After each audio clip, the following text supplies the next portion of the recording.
Queridos amigos, déjenme que les cuente una pequeña historia que un hombre sabio me contó. Él dijo: una vez me encontraba en un país desconocido caminando por una calle extraña. Miré alrededor intentando orientarme. Y vi dos hombres que estaban de pie cerca de mí. Me acerqué a ellos, y les pregunté: ¿dónde estoy? ¿Quiénes sois? El primer hombre me respondió: este es el mundo del samsara, y en este mundo da la casualidad de que soy el enano más alto. Y el otro contestó: sí, y yo por casualidad soy el gigante más pequeño. Este encuentro me dejó muy confundido, porque ambos hombres medían exactamente lo mismo. He incluido esta pequeña historia, a modo de prólogo, porque quiero enfatizar desde el comienzo lo importante que es considerar la percepción de las cosas. Winen, el sexto y último patriarca de nuestro camino zen, se encontró una vez con dos monjes que discutían sobre una bandera que ondeaba al viento. El primer monje dijo: es la bandera la que se mueve. Y el otro: no. Es el viento quien la mueve. El sexto patriarca les reprendió a los dos. Bueno, señores, les dijo.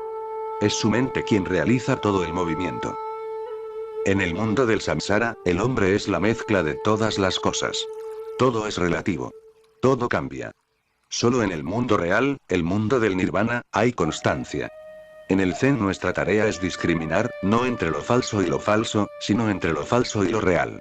Las diferencias en la apariencia externa no tienen ninguna importancia. El mundo real está en nuestro interior. Para ser más exactos, dentro de nuestra mente. Ahora estoy encantado con mi tarea de ayudarles a entrar en el mundo real, el mundo donde no hay enanos ni gigantes ni argumentos sin sentido. En el mundo real solo hay paz, alegría, verdad, y libertad del continuo deseo de ilusiones.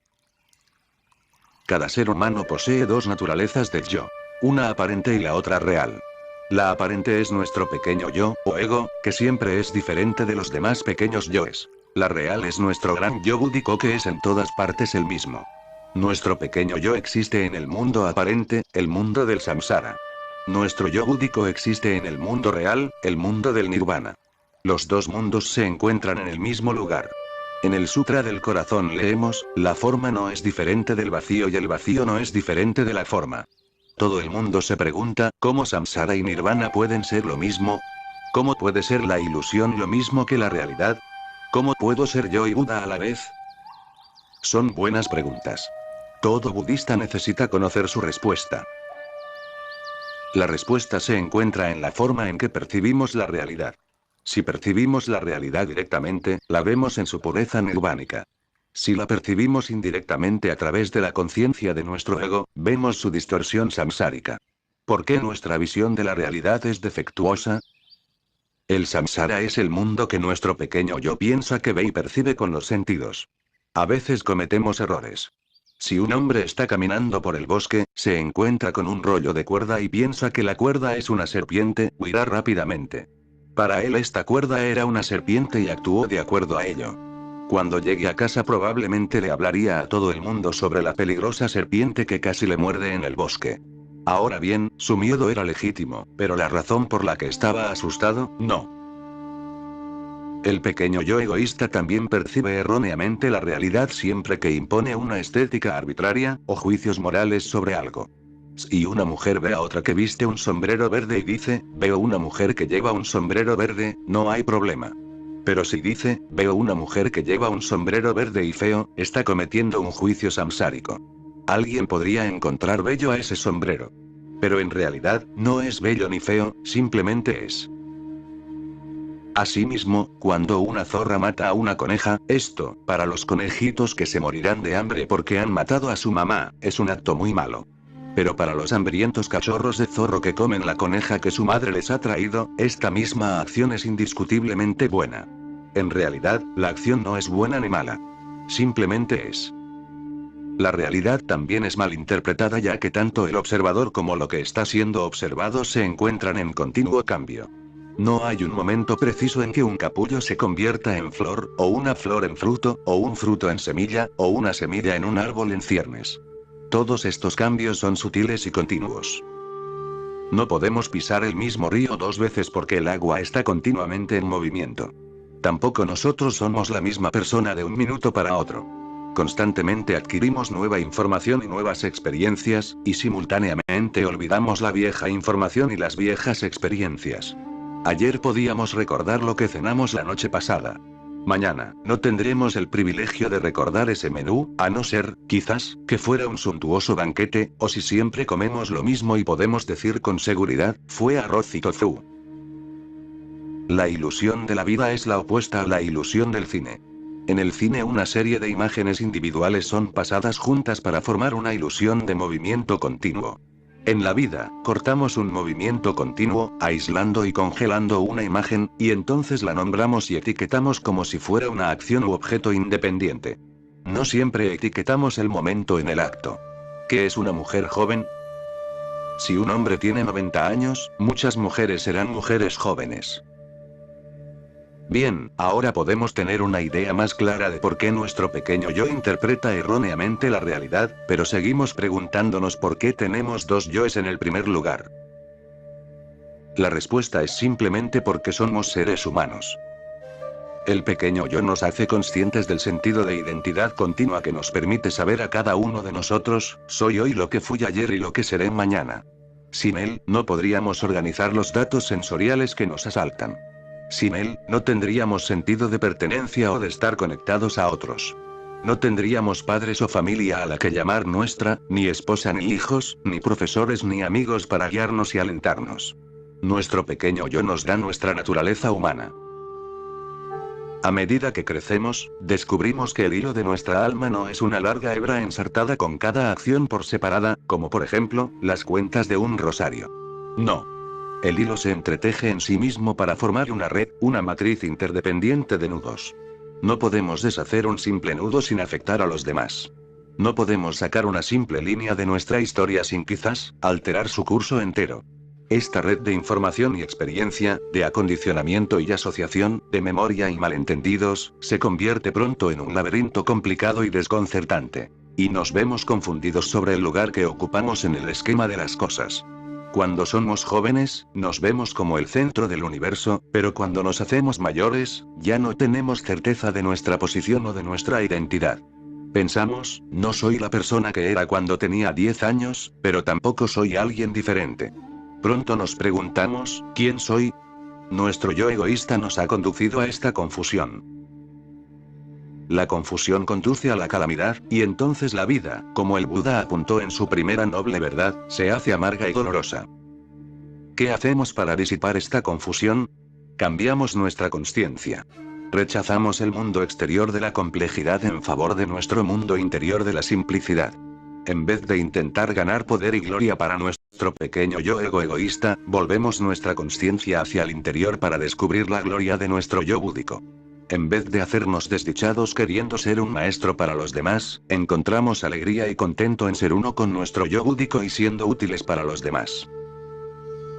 El propósito del entrenamiento Zen es aclarar nuestra visión para así poder adquirir una nueva percepción de nuestras identidades verdaderas. El Zen nos permite trascender nuestra naturaleza humana y realizar nuestra naturaleza búdica.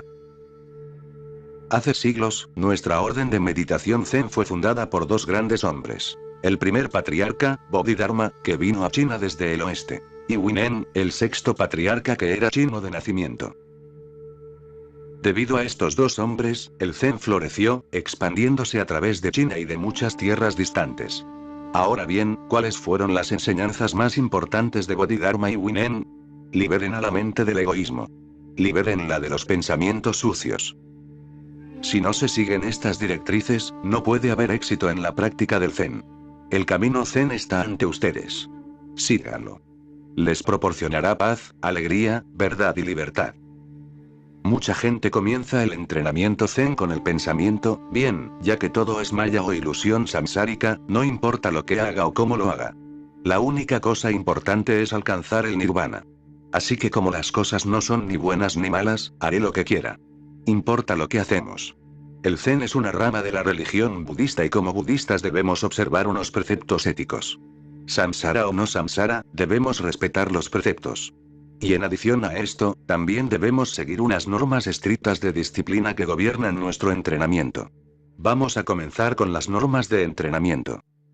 A pesar de que hay muchos métodos que pueden seguirse, antes de comenzar cualquiera de ellos, un practicante debe cumplir estos 4 requerimientos básicos. Él o ella debe: 1. Comprender la ley de la causalidad. 2. Aceptar las normas de disciplina. 3. Mantener una fe inquebrantable en la existencia del yo búdico. Y 4. Estar determinado a tener éxito en cualquier método que escoja. Explicaré cada uno de estos 4 prerequisitos. Primero, la ley de la causalidad. Esta ley explica simplemente que el mal produce mal y el bien produce bien. Un árbol venenoso da un fruto venenoso, mientras que un árbol sano da uno bueno. Conceptualmente esto parece simple, pero en realidad es bastante complejo. Los malos actos son una horrible inversión. Garantizan una ganancia en dolor, amargura, ansiedad y remordimiento. No hay ganancia para las acciones que nacen de la codicia, la lujuria, la cólera, el orgullo, la pereza o la envidia. Todas estas motivaciones sirven simplemente a las ambiciones del ego. Los malos actos, o las malas acciones, nunca pueden desarrollar la realización espiritual. Solo garantizan penuria espiritual. Por otra parte están los actos buenos, siempre que no sean realizados condicionalmente, como una inversión que dará una futura recompensa. Al que los haga, traerán paz y realización espiritual. Un buen acto libre de ego, es muy diferente de un buen acto artificial. En apariencia, el efecto puede parecer el mismo. Es prestada la ayuda o atención necesarias. Pero la persona que ayuda a otra con la esperanza secreta de recibir algún beneficio futuro, por regla general hace el mal, no el bien. Permítanme que ilustre este punto. Hubo una vez en China un príncipe al que le gustaban mucho los pájaros. Siempre que encontraba un pájaro herido, lo alimentaba y lo cuidaba hasta que recobraba la salud. Y entonces, cuando el pájaro había recobrado su fuerza, lo dejaba en libertad con mucho regocijo. Naturalmente, el príncipe se hizo bastante famoso debido a su capacidad de sanador amoroso de los pájaros heridos. Siempre que alguien se encontraba un pájaro herido, en cualquier lugar del reino, rápidamente se le llevaba, y él expresaba su gratitud a la persona considerada que se había ocupado de eso. Pero entonces, para tratar de conseguir el favor del príncipe, la gente comenzó a atrapar pájaros y a lesionarlos deliberadamente para así poderlos llevar al palacio. Fueron asesinados tantos pájaros en el curso de la captura y su posterior mutilación, que el reino se convirtió en un infierno para los pájaros. Cuando el príncipe vio el daño que estaba causando su bondad, decretó que nunca más se ayudara a ningún pájaro herido. Cuando la gente vio que ya no obtenía beneficio por ayudar a los pájaros, dejaron de dañarlos. A veces sucede que nuestras experiencias son como las de este príncipe. A veces, cuando pensamos que estamos haciendo lo más adecuado, nos damos cuenta para nuestro disgusto que en realidad estamos causando el mayor perjuicio. Realicen un buen acto en silencio y en el anonimato. Olviden el regocijo. Un buen acto debería tener una vida muy corta, y una vez muerto, debería ser rápidamente enterrado. No intenten resucitarlo. Demasiado a menudo intentamos convertir un buen acto en un fantasma que ronda a la gente, que recuerda constantemente nuestro maravilloso servicio, solo en caso de que comenzaran a olvidarlo. ¿Pero qué sucede cuando somos receptores de la bondad de otra persona? Bueno, entonces debemos permitir que el buen acto alcance la inmortalidad. Dejar vivir el buen acto de otra persona es mucho más difícil que permitir que nuestro buen acto muera. Permítanme también que ilustre esto. Hubo una vez un tendero, un hombre bondadoso y decente que apreciaba a todos sus clientes. Cuidaba y quería que todos estuviesen sanos y bien alimentados. Mantenía sus precios tan bajos que no ganaba mucho dinero, ni tan siquiera para contratar a alguien que lo ayudara en su pequeña tienda. Trabajaba muy duro en su honesta pobreza, pero era feliz. Un día vino una clienta y le contó una historia. Su marido se había lesionado y no podría trabajar en varios meses. No tenía dinero para comprar comida ni para él ni para sus niños. Sin comida, lloró, todos morirán. El tendero se compadeció de ella y acordó extenderle un crédito. Cada semana te proporcionaré arroz para 7 días y vegetales para 4, y esto con seguridad será suficiente para mantener la salud de tu familia. Después, cuando tu marido vuelva a trabajar, podrás mantener el mismo menú mientras liquidas tu deuda. Y antes de que te des cuenta, ya estarás comiendo vegetales 7 días a la semana. La mujer se lo agradeció mucho. Cada semana recibía arroz para 7 días y vegetales para 4. Pero cuando su marido volvió a trabajar tuvo que decidir entre liquidar su vieja deuda, mientras continuaba comiendo vegetales 4 días a la semana, o comprar a otro tendero y comer vegetales 7 días a la semana. Escogió lo último y justificó su falta de pago diciendo a la gente que su anterior tendero le había vendido vegetales podridos. ¿Con cuánta frecuencia, cuando queremos algo con muchas ganas, prometemos que si se cumplen nuestros deseos dedicaremos nuestras vidas a demostrar nuestra gratitud? Pero entonces, una vez recibido lo que tan ardientemente buscábamos, nuestra promesa se debilita y muere casi automáticamente. La enterramos rápidamente, sin ceremonia. Este no es el camino zen. Y así, como un granjero que siembra frijoles de soja no espera cosechar melones, no debemos esperar, cuando cometemos acciones egoístas, inmorales o perjudiciales, cosechar pureza espiritual. Ni podemos esperar escondernos de nuestras fechorías mudándonos del lugar en que las hemos cometido, o asumir que el tiempo borre su recuerdo. Nunca podemos suponer que si ignoramos nuestras fechorías durante el tiempo suficiente, la gente a quien hemos perjudicado morirá oportunamente, llevándose a la tumba nuestra necesidad de expiar el daño que hemos causado. Son nuestros buenos actos los que debemos enterrar, no nuestras víctimas o promesas rotas. No podemos pensar que debido a la falta de testigos no tendremos que responder de nuestras fechorías. Muchas viejas historias budistas ilustran este principio. Déjenme que les cuente algunas de mis favoritas. Durante la generación que precedió a la vida del Buda Shakyamuni en la Tierra, muchos de los miembros de su clan, Shakya, fueron brutalmente masacrados por el malvado rey Virudaka, también llamado Rey Cristal. ¿Qué hizo que sucediera esta terrible acción? Bueno, también sucedió que cerca de Kapila, la ciudad de los Shakya donde nació el Buda, había un gran estanque, y en la orilla de este estanque una pequeña aldea. Nadie recuerda su nombre. Un año hubo una gran sequía. Los cultivos se secaron y a los aldeanos no se les ocurrió nada mejor que matar y comer los peces que había en el estanque. Los atraparon a todos menos a uno. Este último pez fue atrapado por un niño que jugaba con la pobre criatura tirándola sobre su cabeza. Esto es lo que estaba haciendo cuando los aldeanos se lo quitaron y lo mataron. Entonces volvieron las lluvias y la normalidad a todo el reino. La gente se casaba y tenía hijos. Uno de estos niños fue Siddhartha, el Buda, que nació en la ciudad de Kapila, cerca de la aldea y del estanque. Siddhartha creció y predicó el Dharma, teniendo muchos seguidores. Entre los seguidores estaba el rey de Shravasti, el rey Prasenajit. Este rey se casó con una chica del clan de los Shakya y tuvieron un hijo, el príncipe Burudaka, el anteriormente nombrado Rey Cristal. La pareja real decidió criar al príncipe en Kapila, la ciudad del Buda. Al principio todo iba bien. Virudaka era un niño sano y poco tiempo después se hizo un chico guapo y fuerte. Pero antes de estar listo para entrar en la escuela ocurrió un hecho trascendental. Ocurrió que un día, durante una ausencia del Buda de Kapila, el joven príncipe subió a la honorable silla del Buda y empezó a jugar allí. Él no pretendía estropearla, solo era un juego de niños. Pero cuando los miembros del clan del Buda vieron al príncipe jugando en este lugar sagrado se enfadaron mucho, le reprendieron, y le hicieron bajar de la silla, humillándole y maltratándole. ¿Cómo puede un niño comprender la imbecilidad de los fanáticos? Los adultos no se lo pueden explicar. Verdaderamente es bastante misterioso. Su cruel trato solo sirvió para envenenar al príncipe y hacer que odiara a todos los miembros del clan del Buda. Fue su trato cruel el que lo inició en su carrera de crueldad y venganza. Finalmente, se dice que el príncipe mató a su propio padre para poder ascender al trono de Shravasti. Entonces, como rey Virudaka, el rey Cristal, finalmente pudo tomar venganza contra el clan Shakya. Conduciendo a sus propios soldados, comenzó a atacar la ciudad de Kapila. Cuando los miembros del clan del Buda fueron a contarle la inminente masacre, le encontraron con un terrible dolor de cabeza. Le suplicaron que interviniera y rescatara a la gente de Kapila del brutal ataque del rey Cristal, pero el Buda, gimiendo de dolor, se negó a ayudar, diciendo, un karma establecido no puede ser cambiado. Entonces los miembros del clan fueron a Maugalayayana, uno de los más poderosos discípulos del Buda, y le suplicaron su ayuda.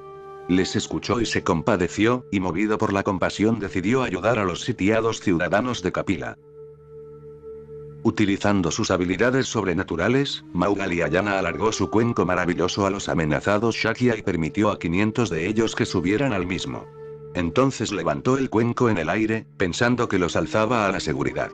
Pero cuando lo bajó, los 500 hombres se habían convertido en un charco de sangre. El terrible signo alarmó tanto a todos que el Buda decidió revelar la historia de sus antepasados, aquellos aldeanos que habían matado a todos los peces durante la sequía. Este ejército de soldados intrusos que ahora está atacando Kapila eran aquellos peces, explicó. La gente de Kapila que ahora está siendo masacrada fue la gente que asesinó a aquellos peces. El mismo Rey Cristal fue ese último gran pez. ¿Y quién pensáis?, preguntó el Buda manteniendo un paño frío contra su frente, que era ese chico que tiraba el pez sobre su cabeza. Así que, por matar a los peces, la gente padeció la muerte. Y por herir esa cabeza de pez, el Buda estaba importunado con un tremendo dolor de cabeza. ¿Y qué pasó con Virudaka, el Rey Cristal? Naturalmente, renació en el infierno.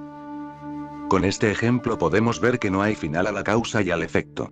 Una causa produce un efecto que se convierte en sí mismo en la causa de otro efecto. Acción y reacción. Tributo y retribución. Esta es la ley de la causalidad. Más tarde o más temprano nuestros malos actos nos alcanzarán. La única forma de prevenir el efecto es prevenir la causa. Debemos aprender a perdonar, a dejar pasar el daño y el insulto, a no buscar nunca venganza y ni siquiera albergar ningún rencor.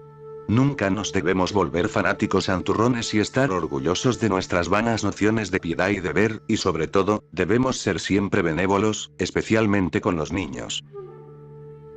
Déjenme que les cuente otra historia de causa y efecto. Esta concierne al maestro Zen Baizan, quien en efecto pudo liberar un salvaje espíritu zorro. Muy pocas personas son capaces de hacer esto. Parece ser que una noche, después de que una reunión Zen hubiera terminado y todos sus discípulos se hubieran retirado, el maestro Baizan se dio cuenta de que un anciano permanecía fuera de la sala de meditación. Baizan se acercó al hombre y le preguntó, dígame, señor, ¿a quién o qué está buscando? El anciano respondió, no, señor. No soy en absoluto un ser humano. Soy un zorro salvaje que simplemente habita el cuerpo de un hombre. Baizan naturalmente se quedó sorprendido y curioso. ¿Cómo adquiriste esta condición?, preguntó. El anciano hombre zorro explicó, hace 500 años, era el monje prior de este monasterio. Un día, un joven monje se acercó y me preguntó, ¿cuándo un hombre consigue la iluminación sigue sujeto a la ley de la causalidad? Y atrevidamente le contesté, no, está exento de la ley. Mi castigo por esta falsa y arrogante respuesta fue que mi espíritu se cambió por el espíritu de un zorro salvaje, y por eso corrí a las montañas. Como hombre zorro no puedo morir, y mientras persista mi ignorancia debo continuar viviendo en esta desdichada condición. Durante 500 años he estado paseando por el bosque en busca del conocimiento liberador. Maestro, le suplico que se apiade de mí y me ilumine a la verdad. El maestro Baizan le habló amablemente al hombre zorro. Hazme la pregunta que el joven monje te hizo, y obtendrás la respuesta correcta. El hombre zorro obedeció. Maestro, deseo preguntarle esto. ¿Cuándo un hombre alcanza la iluminación está sujeto a la ley de la causalidad? Baizan respondió, sí.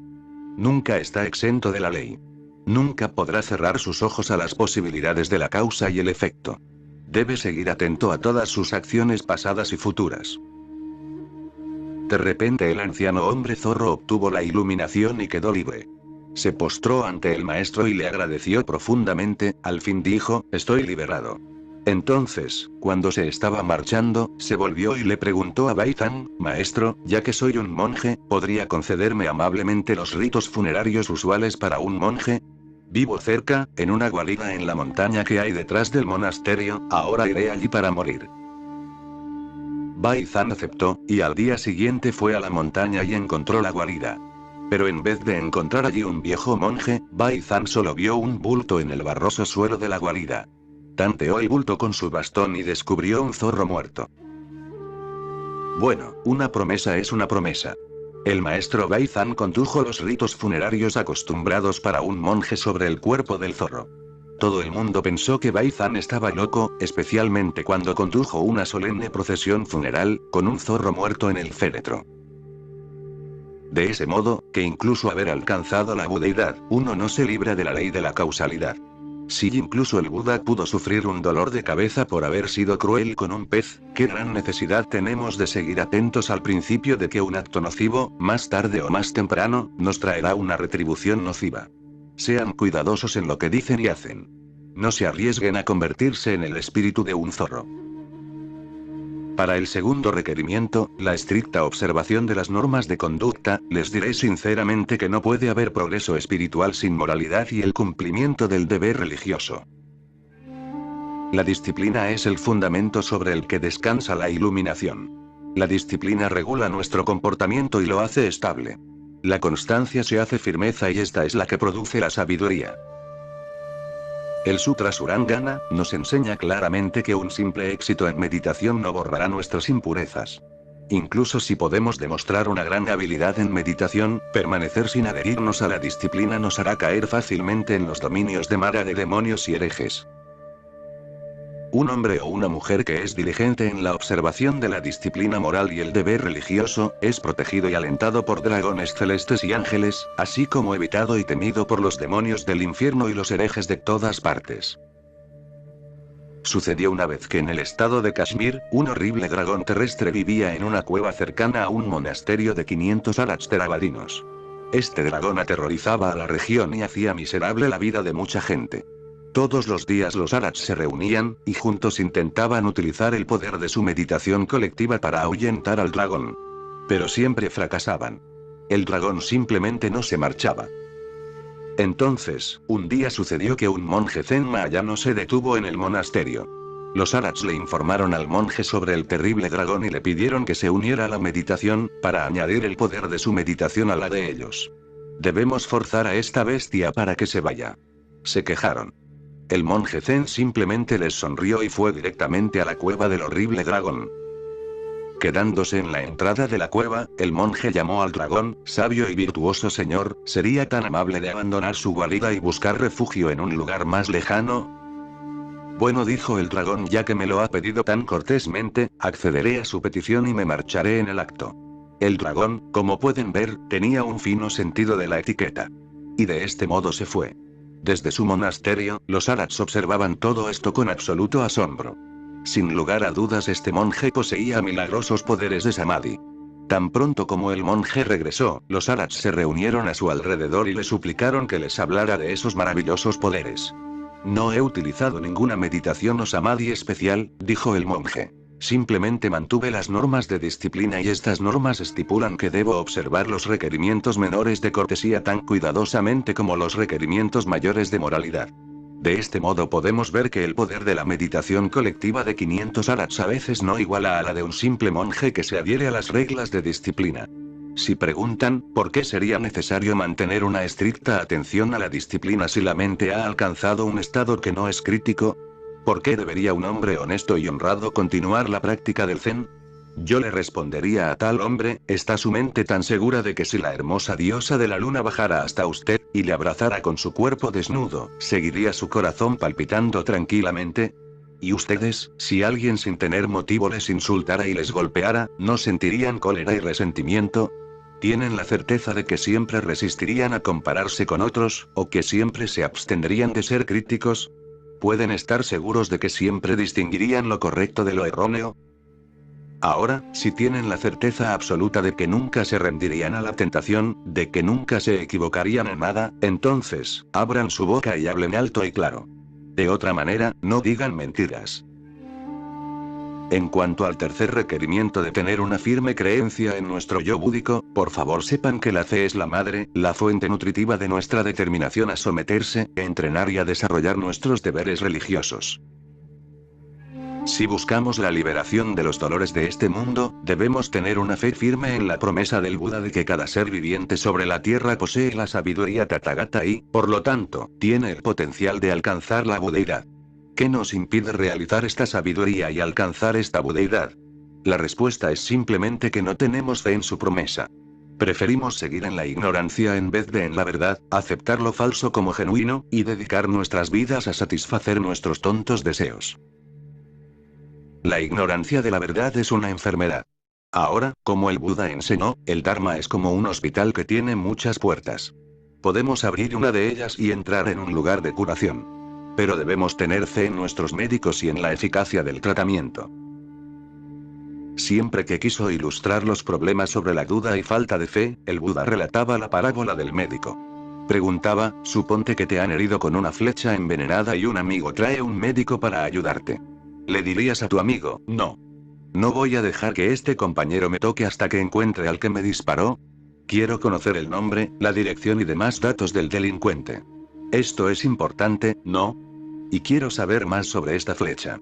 ¿Es la pica de piedra o de hierro, de hueso o de asta? ¿Y qué hay del palo de madera? ¿Es de roble, de olmo o de pino? ¿Qué clase de fibra ha utilizado para unir la pica y el palo? ¿Es la fibra de un buey, de un mono, o de un ciervo?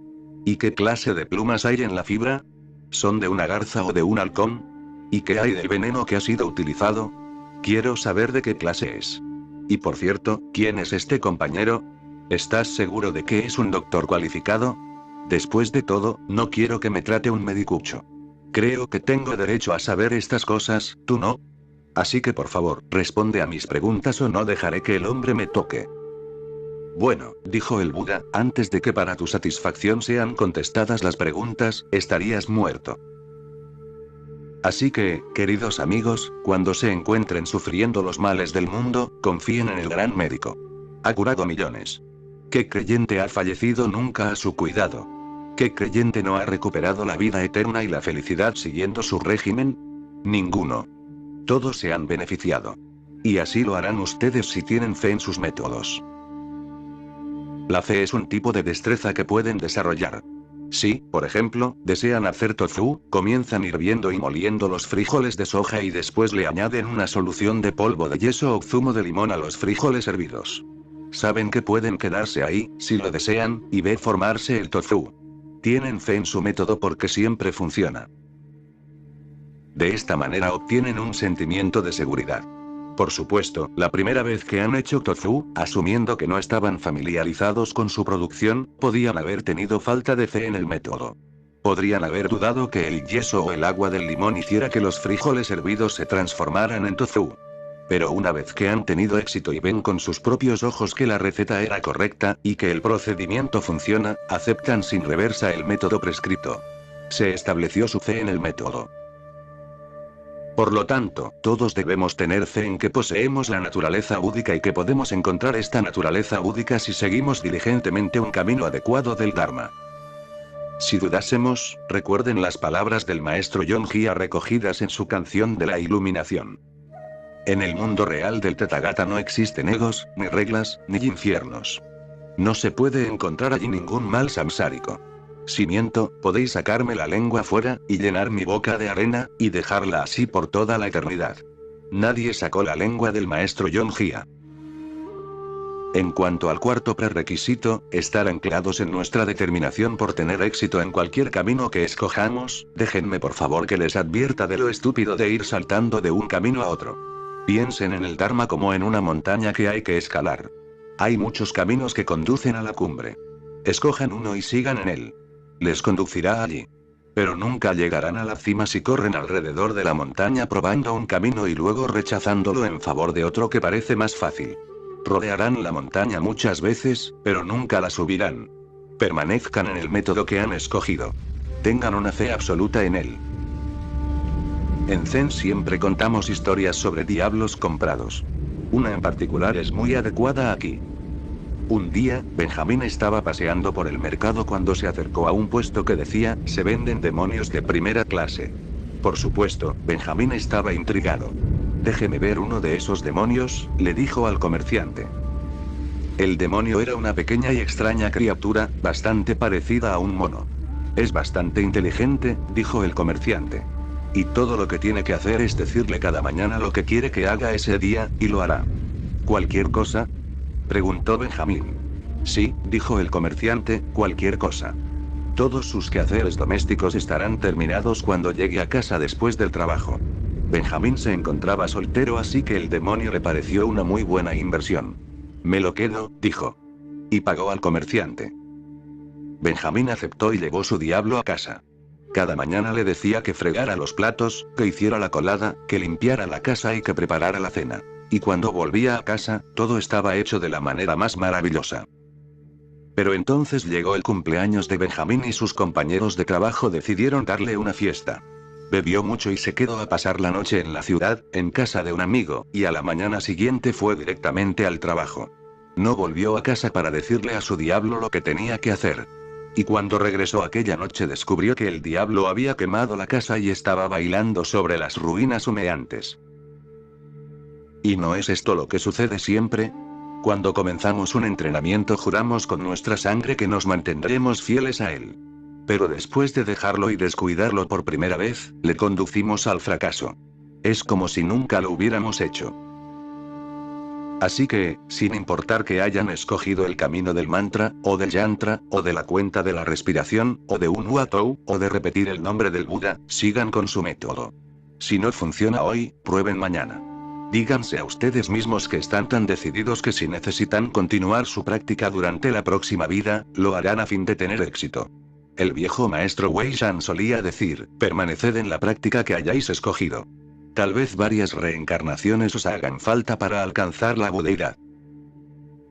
Sé que es fácil desalentarnos cuando pensamos que no estamos haciendo progresos. Lo intentamos una y otra vez, pero cuando no viene la iluminación queremos abandonar la lucha.